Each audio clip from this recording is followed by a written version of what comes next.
Hello everyone, this is your Niger girl in US. So today we are going to be talking about the finances aspect of studying abroad. So I'm going to divide the study abroad process into three. There's what you do before you start applying. There's what you do after, while applying. There's what you do after applying. Now, before you start applying, you can look up essay competitions. You can start looking at searching for scholarships. For essay competitions, there's almost one essay you can write every month. It must not be the prices. Some prices may be high, some prices may be low, but you could just take them up, and there are little money you can gather up for scholarships.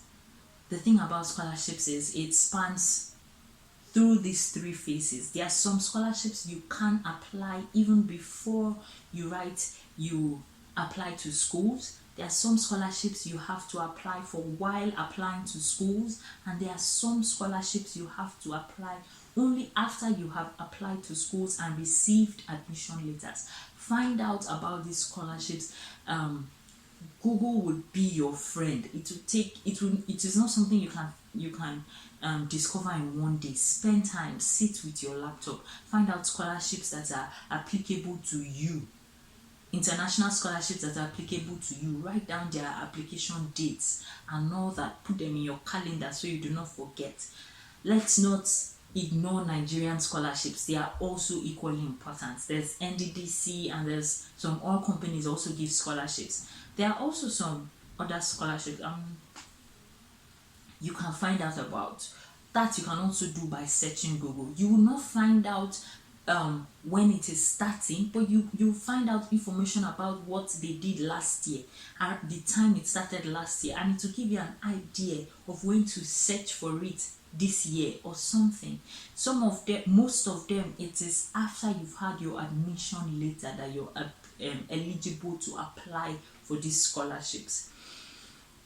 The next thing is university financing. So if you do so very well in your university, in your applications, the university can decide to give you a partial scholarship or a full scholarship. If you do really well in your GRE or GMAT, if you're going to schools that, if your particular course requires those things, if you do very well in them, then you can have a partial scholarship, or you can be an RA or a TA, depending on what you want, and you would be paid while you're schooling. Sometimes it would not be enough it would not cover your full tuition and everything, but it would go some way. It would cover to an extent. Then another thing, after you're done applying to schools, you have received your admission letters, you want to start, and you don't still have any funds, then you can look up on-campus jobs. Really go to your school website once you have your admission letter. I think there's some have an extra step or two, but once you have your username, your login details for the school, go and start searching. There are some on-campus jobs that they start advertising for them immediately the school is in session, and there are some they expect you to apply in person, so you have to wait till the school resumes, then you go and apply. But these things are in place, make use of them. The next thing is the last, and this is something you have to take very seriously. Now, this is something you're going to be really responsible for. It is loans.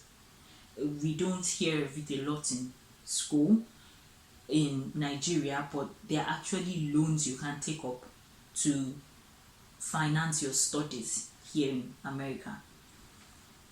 We have loans like Prodigy Finance, we have loans like Empower, that they would pay for full tuition if you have living expenses, and sometimes they can take up everything, tuition plus living expenses. So but you have to be responsible. If you take up these loans, these loans run into millions. So you have to really be sure that a master's is what you want, and you have to be committed to paying back these loans. Because I'm not sure you can run away. You just have to do it. You have to. But it's realistic.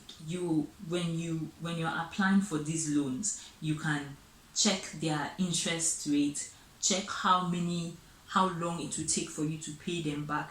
Ensure that when you come out of when you're done with that master's you are taking, and you apply for a job, it is the minimum wage for that kind of job, or the minimum salary for an entry level in your career would be enough for you to set aside some money to be paying back the loan. Because really, let's look at it, you cannot spend millions to get a loan to finance your studies and not be able to pay back. But looking at it from another aspect, getting an education is invaluable to some careers. So if you really know that getting that education is important to you and you have tried all the other options, then loan is another option you can try. It's something you can try. For undergrads, I would not advise you take a loan. 4 years, no. The average American in US spends the average American student has roughly, I think the news said roughly $15,000 in debt or something. They understand how to navigate debt. They are used to debt. But for us coming from Nigeria, you have to be really sure you want to take up all that debt. You have to be sure before you do it. But yes, it is an option, and yes, the process is not so hard to get it. You can immediately you have your admission letter, you can apply for a loan. And there's no collateral. Yes, you do not need collateral for it, but you have to be sure you'll be able to pay back. It would be bad for you to get this loan, and at the end of the day you regret taking the masters or something.